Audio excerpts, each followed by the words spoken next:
Hello everyone. Last lecture में हमने pyrrole की कुछ रिएक्शन स्टार्ट की थी। हाफ रिएक्शंस हो चुकी थी, हाफ हम आज डिस्कस करेंगे। कल हमने की थी इलेक्ट्रोफिलिक सब्स्टिट्यूशन रिएक्शंस, जिसमें बहुत सारे एग्जांपल्स किए थे। Nitration, sulphonation, Friedel Crafts acylation, Reimer Tiemann reaction, Gattermann Koch reactions, ये सारी रिएक्शंस हमने कल डिस्कस की थी। आज हम करेंगे acidic character of pyrrole, basic character of pyrrole, मतलब पायरोल एसिडिक है या बेसिक है, और इसका रिडक्शन ऑक्सीडेशन रिएक्शंस। तो सबसे पहले हम डिस्कस करते हैं एसिडिक कैरेक्टर ऑफ पायरोल। किसी भी कंपाउंड का एसिडिक कैरेक्टर हम कैसे डिस्कस करते हैं? उस कंपाउंड की बेस के साथ रिएक्शन करवाएंगे। तो जब पायरोल की हम अल्कली के साथ रिएक्शन करवाते हैं तो ये अल्कली मेटल के सोल्ट बना देता है। तो एसिड, इसका मतलब क्या हुआ कि पायरोल एसिड है, तो भी बेस के साथ वो सोल्ट बना रहा है। तो फर्स्ट मैं आपको रिएक्शन लिख के दिखाती हूँ।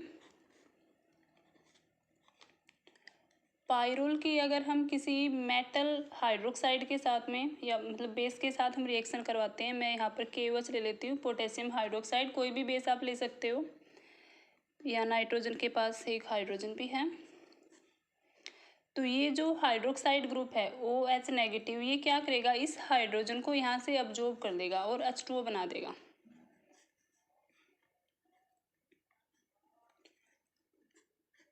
और पायरोल के साथ में पोटेशियम आ जाएगा। पोटेशियम के ऊपर पॉजिटिव चार्ज होगा, नाइट्रोजन पर नेगेटिव चार्ज। बाकी सब कुछ एज इट इज है, कहीं कोई चेंज नहीं हुआ, सिर्फ ये हाइड्रोजन यहाँ पर पोटेशियम से रिप्लेस हो जाएगी। तो अब ये क्या बन गया, नाइट्रोजन पे नेगेटिव चार्ज है और इसके ऊपर पॉजिटिव चार्ज है, इसे हम सोल्ट बोलेंगे, पोटेशियम सोल्ट ऑफ पायरोल। इनकी नेमिंग कर देते हैं। पायरोल है, इससे जो प्रोडक्ट बना है वो क्या बन गया, सोल्ट बन गया है, पोटेशियम सोल्ट ऑफ पायरोल। तो ये रिएक्शन हमें क्या बताती है कि normal acid base neutralisation reaction की तरह है। इस रिएक्शन से ये पता चलता है कि पायरोल एसिडिक कैरेक्टर है पायरोल में। ये बहुत ही माइल्ड एसिड है, काफ़ी वीक एसिड है, माइल्ड भी नहीं बोलेंगे हम इसे, और केवल स्ट्रॉन्ग बेस के साथ ही रिएक्ट करता है। अगर हम कोई वीक बेस लेते हैं तो उनके साथ में इसकी रिएक्शन नहीं होगी। ये हाइड्रोजन बहुत ही कम एसिडिक है, इसलिए इसको रिमूव करने के लिए हमें स्ट्रॉन्ग बेस की ज़रूरत होती है। एक फैक्टर तो ये है जिससे हमें पता चलता है कि पायरोल एसिडिक है। दूसरी बात है, जब हमें किसी कंपाउंड के बारे में ये पता करना हो कि वो एसिडिक है या नहीं है, या बेसिक है या नहीं है, इस बारे में, तो हम उसके रेजोनेंस स्ट्रक्चर बनाते हैं। रेजोनेंस स्ट्रक्चर बनाएंगे किसे, हमें एसिड देखना है। तो एसिड में सबसे पहले जो एसिडिक हाइड्रोजन होती है हम उसको रिमूव करते हैं। एसिडिक हाइड्रोजन, इस हाइड्रोजन को रिमूव करेंगे तो जो एनायन बचता है पीछे, हम उस एनायन की स्टेबिलिटी देखेंगे। अगर वो एनायन स्टेबल है, इसका मतलब कंपाउंड एसिडिक है। अगर हमें कंपैरिजन भी करना है, तो अगर दो कंपाउंड्स की एसिडिक कैरेक्टर को हमें कंपेयर करना है तो एनायन बना के देखेंगे। जो भी एनायन ज़्यादा स्टेबल होगा वही कंपाउंड ज़्यादा एसिडिक होगा। इसी तरह से हम बेस में भी करते हैं। बेस में हम जो कैटायन बनता है, पॉजिटिव आयन, उसको चेक करते हैं। जब कोई ऐसा एग्जाम्पल आएगा बेस के लिए तो मैं फिर से आपको बता दूंगी ये वाली बात। तो एसिड में क्या होगा, जो भी एसिड होते हैं नॉर्मली हम यही पढ़ते आ रहे हैं कि acid hydrogen H positive ion को रिलीज करते हैं। तो H पॉजिटिव आयन को रिलीज करने के बाद वो एनायन बनेंगे, हम उस एनायन की स्टेबिलिटी चेक करेंगे। तो ये मैंने यहाँ पर हम रेजोनेंस स्ट्रक्चर बना के देखेंगे, पहले से रिंग बनाई हुई है ताकि जल्दी हो जाए। जब नाइट्रोजन के पास से हम हाइड्रोजन को रिमूव कर देते हैं, H पॉजिटिव आयन यहाँ से हटा देंगे, तो नाइट्रोजन के ऊपर एक लोन पेयर तो यहाँ पर ऑलरेडी था।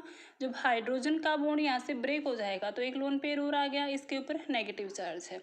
अब हम ये जो एनायन बना है हाइड्रोजन रिमूव करने से, इसके रेजोनेंस स्ट्रक्चर बना के देखेंगे। तो ये नेगेटिव चार्ज इधर आ गया, नाइट्रोजन और इस कार्बन के बीच में डबल बॉन्ड बनेगा, और ये वाला जो डबल बॉन्ड है ये ब्रेक होके इसके इलेक्ट्रॉन इस कार्बन पे आ जाएंगे। तो बॉन्ड ब्रेक हो रहा है, बीच से एरो स्टार्ट करेंगे, यहाँ पर आ गया। अब हम इधर देखते हैं, नाइट्रोजन और इसके बीच में डबल बॉन्ड, जो नाइट्रोजन का नेगेटिव चार्ज था उसने यहाँ डबल बॉन्ड बना लिया। अब यहाँ पर नेगेटिव चार्ज नहीं आएगा, ये वाला जो बॉन्ड है एज इट इज है, और इस कार्बन पर एक नेगेटिव चार्ज आ गया है। नेक्स्ट स्टेप में हम क्या करेंगे, ये नेगेटिव चार्ज इधर डबल बॉन्ड बनाएगा, और जो ये बॉन्ड है इसके इलेक्ट्रॉन इस कार्बन के पास आ गए। अब इस कार्बन के ऊपर है नेगेटिव चार्ज, इधर डबल बॉन्ड है, और एक डबल बॉन्ड यहाँ पे है। नेक्स्ट अब हम क्या करेंगे, इस नेगेटिव चार्ज को इधर शिफ्ट कर देंगे, इस कार्बन और नाइट्रोजन के बीच में डबल बॉन्ड बन गया, और इस बॉन्ड को ब्रेक कर देंगे।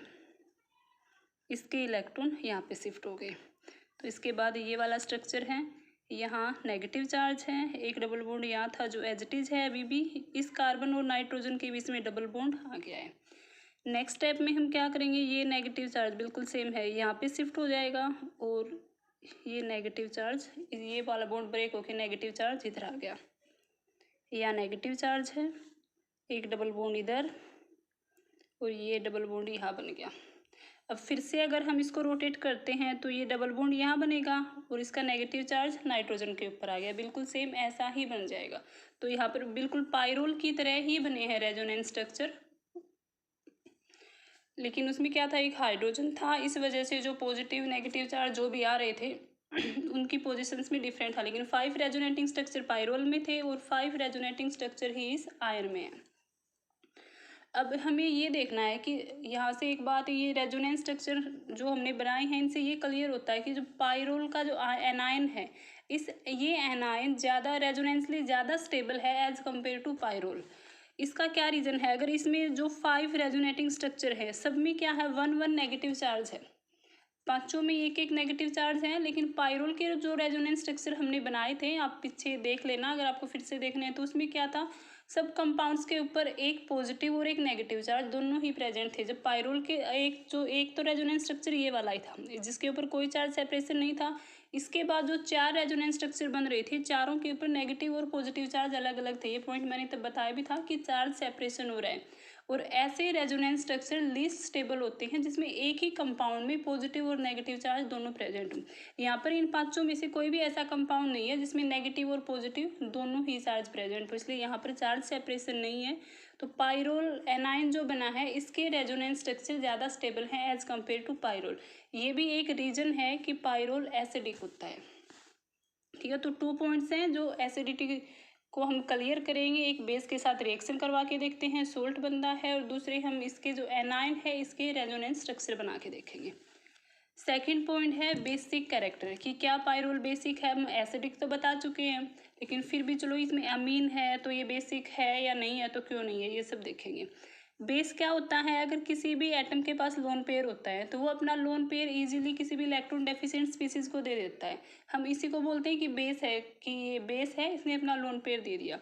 लेकिन यहाँ पर देखने में लग रहा है नाइट्रोजन के पास लोन पेयर है, एक्चुअल में ये लोन पेयर क्या है, इस रिंग के साथ रेजोनेंसली स्टेबलाइज है, डिलोकेलाइज है यहाँ पे हर जगह।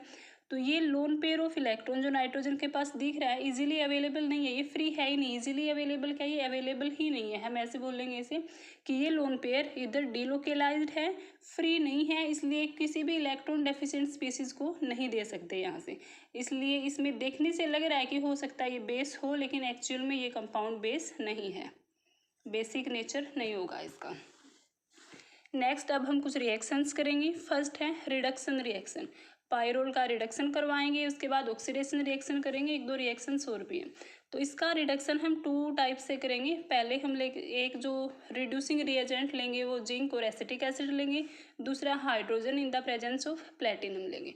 जब हम हाइड्रोजन और प्लेटिनम के प्रेजेंस में इसका रिडक्शन करवाते हैं तो ये कम्प्लीटली रिड्यूस हो जाता है। रिडक्शन का एक मतलब क्या है यहाँ पे, कि हम हाइड्रोजन्स को ऐड कर रहे हैं, तो एक कम्प्लीटली रिड्यूस हो जाएगा। जो 2 डबल बॉन्ड्स हैं ये दोनों ही खत्म हो जाएंगे, यहाँ पर एक और हाइड्रोजन ऐड हो जाएगा, और इस कंपाउंड का नाम है पायरोलिडिन।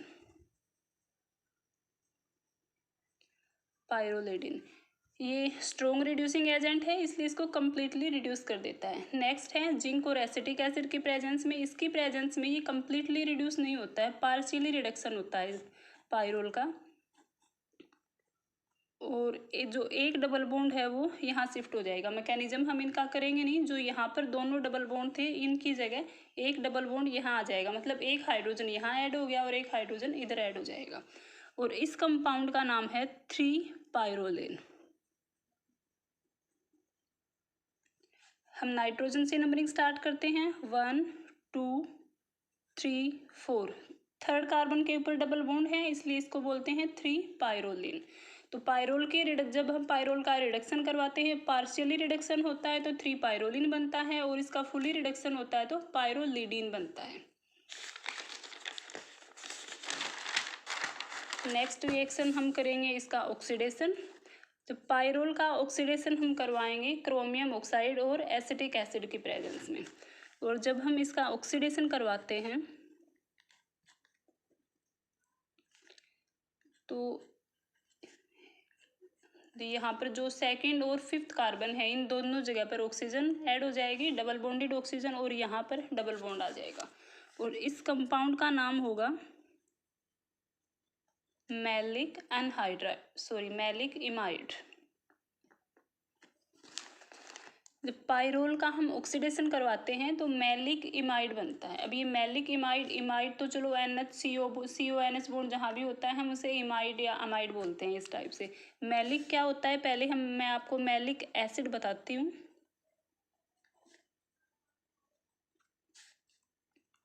मैलिक एसिड होता है थोड़ा यहाँ लिख देती हूँ CH डबल बॉन्ड CH, ये वाली बॉन्डिंग होती है इसके साथ। C double bond OH, COOH group है। सेम यहाँ पर भी C डबल बॉन्ड OOH, यही मान लो CH डबल बॉन्ड CH और दोनों के साथ में COOH कार्बोक्सिलिक एसिड ग्रुप है। जब हम इस कंपाउंड की, ये है मैलिक एसिड, जब हम इसकी रिएक्शन करवाते हैं अमोनिया के साथ, जो भी कंडीशंस मैं आपको नहीं बता रही हूँ यहाँ पर और क्या क्या कंडीशंस होंगी, तो यहाँ से क्या होता है एक OH ग्रुप यहाँ से निकलेगा, एक OH ग्रुप यहाँ से निकलेगा और यहाँ से 2 hydrogen 2 molecules of H2O release हो जाएंगी और इन दोनों के साथ में एक NH ग्रुप ऐड हो जाएगा जो ये वाला है। तो बिल्कुल सेम है, CH डबल बॉन्ड CH है, C double bond C double bond O और बीच में यहाँ पर एक NH बॉन्ड आ जाएगा, ये है। तो इसको हम बोलेंगे मैलिक इमाइड। तो आपको ये जो एसिड्स हैं, काफ़ी सारे एसिड्स यूज हो रही हैं इस चैप्टर में, जो आप लोगों को ध्यान रखना है कि किसका क्या नाम होता है, कैसे क्या स्ट्रक्चर होता है। ऑक्सीडेशन करते हैं तो मैलिक इमाइड बनेगा। नेक्स्ट रिएक्शन है रिंग एक्सपेंशन, कि जो पाइरोल के रिंग है हम इसको एक्सपेंड कर देंगे। मतलब यहाँ पर ये 5 मेंबर रिंग है, हम इसको 6 मेंबर रिंग बना दें या 7 मेंबर रिंग बना दें, जो भी रिंग एक्सपेंशन, रिंग की साइज को इंक्रीज करना है। और इसको हम बोल सकते हैं एडिशन ऑफ डाईक्लोरोकार्बिन। रिंग एक्सपेंशन के लिए क्या करेंगे, पाइरोल के साथ हम ऐड करेंगे डाईक्लोरोकार्बिन। कार्बिन क्या होती है, ये रिएक्शन इंटरमीडिएट होती है। जैसे जब भी हम रिएक्शन करते हैं रिएक्टेंट से प्रोडक्ट डायरेक्ट तो बनता नहीं है, बीच में कुछ ना कुछ इंटरमीडिएट्स बनते हैं, जैसे कार्बोकैटायन बन गया, कार्बो एनायन बन गया, या किसी रिएक्शंस में फ्री रेडिकल बन जाते हैं, कुछ रिएक्शंस में कार्बिन बन जाते हैं। कार्बिन में क्या होता है, कार्बन के ऊपर 2 बॉन्ड, 2 वैलेंसी तो सेटिस्फाइड होती हैं, कोई भी यहाँ पर ग्रुप लग सकता है, और 2 वैलेंसी अनसेटिस्फाइड होती हैं, उनकी जगह यहाँ पर 2 इलेक्ट्रॉन्स होते हैं। इसको हम बोलते हैं कार्बिन। ये एक इलेक्ट्रॉन डेफिशिएंट स्पीसीज है, काफ़ी ज़्यादा रिएक्टिव होती है, एक तरह से अनस्टेबल हम इसे बोल सकते हैं। तो यहाँ पर नाम लिखा है कि डाईक्लोरोकार्बिन, तो डाईक्लोरोकार्बिन क्या होगी, CCl2। जो यहाँ पर 2 फंक्शनल ग्रुप मैंने बताए थे, कोई भी ग्रुप हो सकते हैं, वहाँ पर हम दोनों ही क्लोरीन लगा देते हैं, इसको बोलेंगे हम डाईक्लोरोकार्बिन। तो रिंग एक्सपेंशन के लिए हम पाइरोल में, ये पाइरोल का स्ट्रक्चर है, पाइरोल में डाईक्लोरोकार्बिन को ऐड करके दिखाएंगे। अब ये कंपाउंड एक्चुअल में तो हम इसे आइसोलेट नहीं कर सकते हैं क्योंकि ये अनस्टेबल होते हैं, और जब जब रिएक्शन हम करते हैं रिएक्टेंट टू प्रोडक्ट जाते हैं तो बीच में बनती है ये वाली।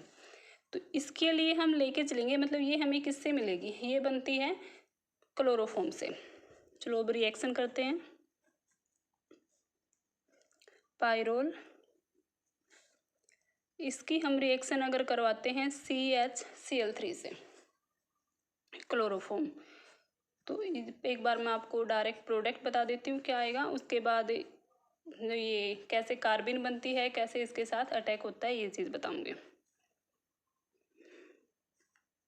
1 मिनट, ये थोड़ा सा गलत हो गया है, फिर से लिखती हूँ।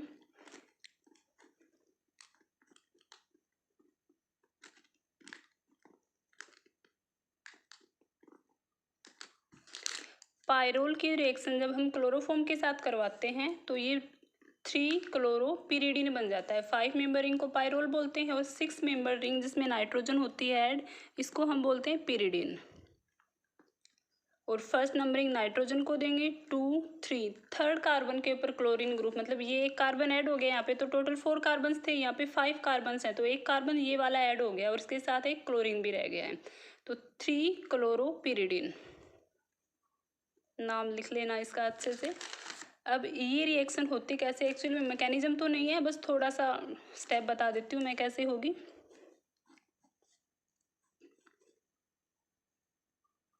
NH है, यहाँ पर हम डबल बॉन्ड दिखाएंगे। जो ये क्लोरोफॉर्म है ये ब्रेक होके यही इसी से बन जाती है कार्बिन। तो यहाँ पर मैं सीधा कार्बिन लेके चलती हूँ, CCl2 डाई क्लोरो कार्बिन। ये एक इलेक्ट्रॉन डेफिशिएंट स्पीसीज है क्योंकि इस कार्बन के बॉन्ड तो कंप्लीट है नहीं, 2 ही बॉन्ड बने हुए हैं, इसको 2 बॉन्ड्स और बनाने हैं अभी। और इलेक्ट्रॉन डेफिशिएंट स्पीसीज मतलब जो हमने इलेक्ट्रोफिलिक सब्स्टिट्यूशन रिएक्शंस की थी, जब उसका मैकेनिज्म करेंगे तो उसमें भी सेम चीज़ होगी कि जो इलेक्ट्रोफाइल्स होते हैं, मतलब जिनके ऊपर इलेक्ट्रॉन्स की कमी होती है, ये जो डबल बॉन्ड है ये उनके ऊपर अटैक करेगा। तो सबसे पहले हम यही दिखाएंगे, जो पायरोल का ये डबल बॉन्ड है इसका हम इस कार्बन पर अटैक दिखाएंगे। अब जो ये कार्बन है इसका तो इधर बॉन्ड बन गया, और जो ये जो डबल बॉन्ड है इन ये दोनों इलेक्ट्रॉन्स यूज हुए हैं इस कार्बन के साथ बॉन्ड बनाने में। अब ये कार्बन है, इसका एक बॉन्ड तो यहाँ से ब्रेक हो गया, इसके पास बॉन्ड्स की कमी हो गई है अब। और यहाँ इस कार्बन के पास क्या है, 2 इलेक्ट्रॉन अभी भी ऐसे हैं जो किसी भी बॉन्ड फॉर्मेशन में इन्वॉल्व नहीं है।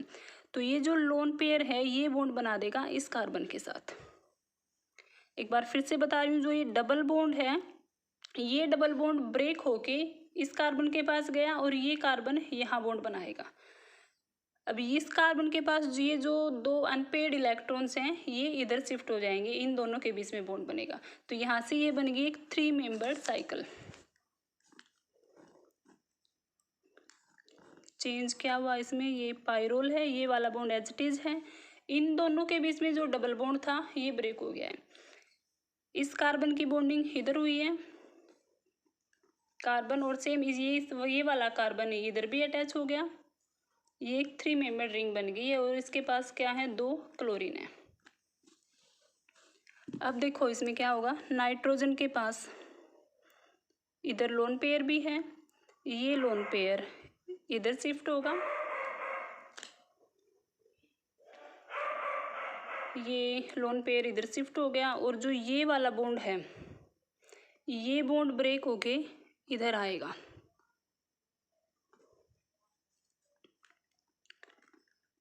ये एक मिनट, थोड़ा गलत बता दिया मैंने, ये वाला स्टेप एक बार फिर से बताती हूँ, इसको रहने जो मेन रिएक्शन थी वो बिल्कुल सेम है, आप एक बार इसको स्किप कर देना, मैं इसको फिर से रिपीट करती हूँ।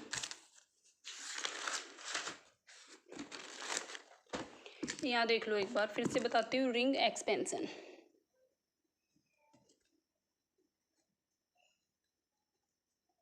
Ring expansion of pyrrole.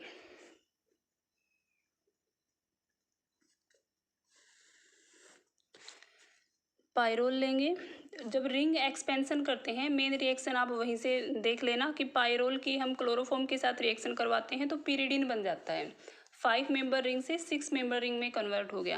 लेकिन यहाँ पर जो एक्चुअल में हम रिएक्टेंट लेते हैं वो पायरोल नहीं लेते, पायरोल का सोल्ट लेते हैं, लिथियम सोल्ट ऑफ पायरोल।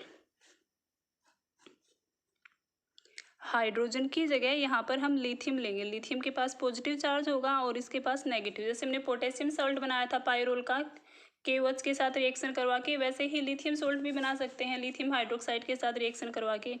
यहाँ इसकी रिएक्शन हम करवाएंगे कार्बिन के साथ, और कहीं भी कोई चेंज नहीं है, सिर्फ यहाँ हाइड्रोजन की जगह हमें लिथियम लेना है।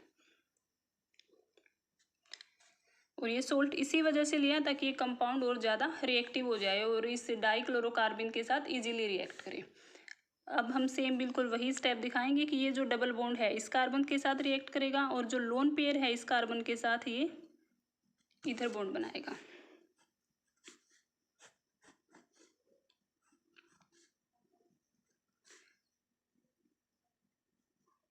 इसके पास लिथियम है अभी भी पॉजिटिव, नाइट्रोजन के पास है नेगेटिव चार्ज, ये डबल बॉन्ड यहाँ एज इट इज है।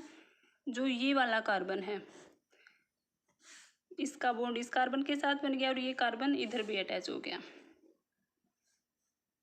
ये है कार्बन और इसके साथ 2 क्लोरीन ऐड है। अब हमें क्या करना है, जो नाइट्रोजन के पास नेगेटिव चार्ज है ये इधर डबल बॉन्ड बनाएगा और ये वाला बॉन्ड ब्रेक हो जाएगा, इन दोनों कार्बन्स के बीच में जो सिंगल बॉन्ड है ये ब्रेक हो जाएगा और इसके इलेक्ट्रॉन इधर शिफ्ट हो जाएंगे। मतलब इन दोनों कार्बन्स के बीच में जो सिंगल बॉन्ड था ये ब्रेक होके इन दोनों कार्बन्स के बीच में डबल बॉन्ड बन गया। अब इस कार्बन के बॉन्ड एक्स्ट्रा हो गए हैं तो यहाँ से एक क्लोरीन निकल जाएगा, यहाँ से लिथियम पॉजिटिव और यहाँ से Cl, तो ये LiCl लिथियम क्लोराइड हम बाहर निकल जाएगा। और प्रोडक्ट बना है, एक बार बिल्कुल इसी तरह से लिखते हैं। यहाँ पे डबल बॉन्ड है, इधर नाइट्रोजन है, जो नाइट्रोजन के साथ ये वाला कार्बन अटैच था, नाइट्रोजन और इस कार्बन के बीच में डबल बॉन्ड आ गया। अब इस कार्बन का देखो, इस कार्बन के साथ बॉन्ड था, ये तो ब्रेक हो चुका है। अब इसके बाद जो नेक्स्ट कार्बन है, एक और कार्बन है इधर, इसके साथ बॉन्ड बन गया। जो ये वाला कार्बन था इसका भी इधर डबल बॉन्ड है, इन दोनों कार्बन्स के बीच में हम डबल बॉन्ड दिखाएंगे। और इसी कार्बन के साथ क्या है, एक क्लोरीन भी अटैच है।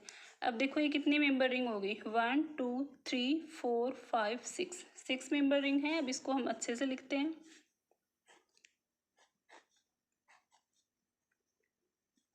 एक डबल बॉन्ड इधर है, नाइट्रोजन और इस कार्बन के बीच में एक डबल बॉन्ड इधर है, एक इधर है। और 1 2 3 थर्ड कार्बन के ऊपर क्लोरीन है, 1 2 3 यहाँ पे हम क्लोरीन लगा देंगे, तो ये बन गया 3 क्लोरोपिरिडिन। ये है रिंग एक्सपेंशन ऑफ पायरोल। जो भी इसमें थोड़ी सी कंफ्यूजन हुई है, आई होप आपको अच्छे से समझ में आ जाए। अगर कोई डाउट हो तो बता देना, इस रिएक्शन को मैं फिर से रिपीट करवा दूंगी।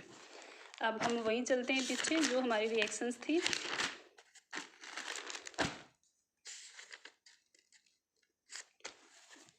नेक्स्ट है reaction with maleic anhydride. Maleic anhydride के साथ हम पायरोल की रिएक्शन करवाएंगे। ये पायरोल है, ये वाला जो कंपाउंड है इसको हम बोलते हैं मैलिक अनहाइड्राइड। अभी थोड़ी देर पहले मैंने आपको मैलिक एसिड बताया था, CH double bond CH COOH malic acid होता है। उससे जैसे हमने इमाइड बनाया था यहाँ पे NH लगा के, उसी तरह से हम अनहाइड्राइड भी लगा देते हैं। अनहाइड्राइड में होता क्या है, RCOOCOR ये होता है। तो ये एक साइकिल की फॉर्म में है। जब इन दोनों की हम रिएक्शन करवाएंगे तो क्या बनेगा हमारे पास, ये देखने में रिएक्शंस बहुत बड़ी बड़ी लग रही हैं, लेकिन एक्चुअल में तो किसी एक ही कार्बन के ऊपर रिएक्शन हो रही है। बाकी मॉलिक्यूल मतलब जो भी कुछ फंक्शनल ग्रुप वगैरह लगे हुए हैं वो सब कुछ सेम है। तो ये पायरोल एज इट इज रहेगा। सेकंड कार्बन के ऊपर लगेगा CH, ये वाला जो CH कार्बन है ये इधर आएगा CH, इसके साथ में COOH। जो नेक्स्ट कार्बन है, इन दोनों के बीच में डबल बॉन्ड था, ये डबल बॉन्ड ब्रेक हो जाएगा और यहाँ पर आएगा CH2 COOH। ये बॉन्ड भी इधर से ब्रेक हो गया है।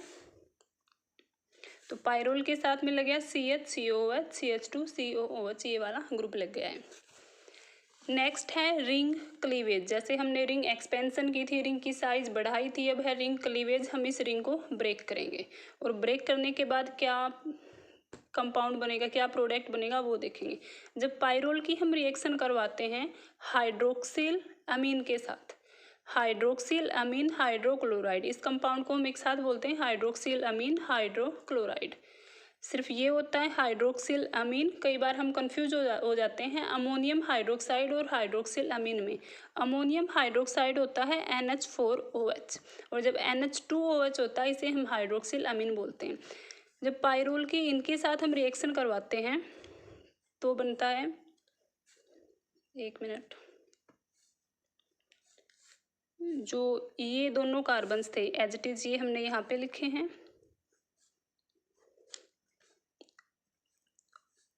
ये इधर आ गया CH और यहाँ पर ऐड होगा NOH। सेम इस कार्बन के ऊपर भी NOH। तो देखो फिर से ये जो कार्बन थे ये तो सैचुरेटेड हो गए हैं CH2 यहाँ पर CH और इसके साथ में डबल बॉन्डेड NOH। एक तो यही वाला नाइट्रोजन आ जाएगा और एक कार्बन पर ये वाला नाइट्रोजन आ जाएगा और इस कंपाउंड का नाम है सक्सीनेल्डिहाइड। थोड़े से बड़े बड़े से नाम है इसके, सक्सीनेल्डिहाइड डाइऑक्सिम। सबसे पहले मैं आपको यही बताती हूँ कि ऑक्सिम क्या होते हैं। जब भी हमारे पास कोई कार्बोनिल ग्रुप होता है, एल्डिहाइड हो या कीटोन हो, हम इसकी किसी ऐसे कंपाउंड के साथ रिएक्शन करवाते हैं, NH2 ग्रुप है, यहाँ पर कुछ भी हो सकता है, हाइड्रोजन हो, कोई भी R ग्रुप या कोई भी ग्रुप हो सकता है। यहाँ पर मैं X लिख देती हूँ। जब हम इनकी रिएक्शन करवाते हैं, सॉरी ये मैंने थोड़ा गलत बता दिया, यहाँ पे हम OH लेके चलेंगे, कुछ भी नहीं लेके चलेंगे, यहाँ पर हाइड्रोक्सिल अमीन ही लेंगे। जब हम हाइड्रोक्सिल अमीन की रिएक्शन करवाते हैं तो ये बन जाएगा कार्बन डबल बॉन्ड NOH।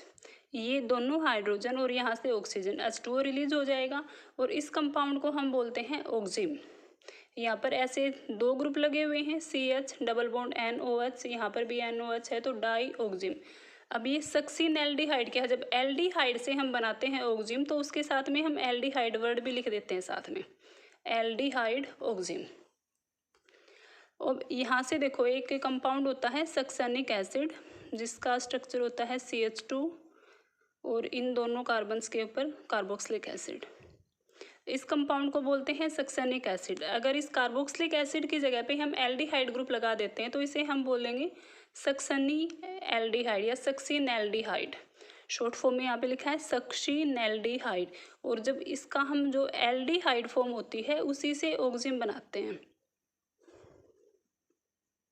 ये कंपाउंड है सक्सिन एल्डिहाइड, इसका हम ऑक्जिम बनाएंगे, इसकी हम हाइड्रोक्सिल अमीन के साथ रिएक्शन करवाते हैं NH2OH के साथ, तो बिल्कुल सेम ये कंपाउंड बनेगा। अब ये सक्सिन एल्डिहाइड से ऑक्जिम बना है तो नाम भी क्या हो गया, सक्सिन एल्डिहाइड डाई ऑक्जिम। तो जो पायरोल की हम रिंग क्लीवेज करते हैं तो हमारे पास ये कंपाउंड बनेगा। डिटेल में आप एक बार देख लेना इसको, ये अलग अलग एसिड हैं, काफ़ी सारे एसिड्स यूज हो रहे हैं इस चैप्टर में, तो आपको इन एसिड्स के नाम अच्छे से याद रखने होंगे। तो डाई ऑक्जिम क्या है, एल्डिहाइड या कीटोन से हम इन्हें बनाते हैं, एल्डिहाइड से बना रहे हैं तो एल्डिहाइड का नाम साथ में आ गया सक्सिन एल्डिहाइड डाई ऑक्जिम।